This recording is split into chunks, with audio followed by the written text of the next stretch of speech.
In this video, I'm going to show you how you can easily adjust audio volume between left and right channels. Be sure to watch the video to the very end so you don't make any mistakes, and of course do not forget to like this video and subscribe to my channel. Thanks guys.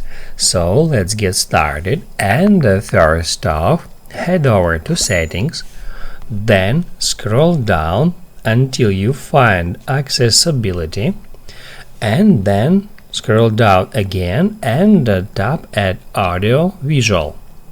That's where you should scroll down until you find balance, and that's where we can change the balance simply by dragging this slider left or right.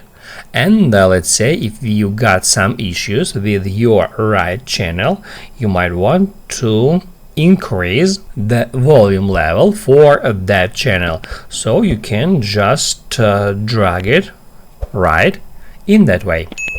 Now you can write down in the comments below if you have any questions about the tutorial. Hit the like button if you like that video, and see you in the next one.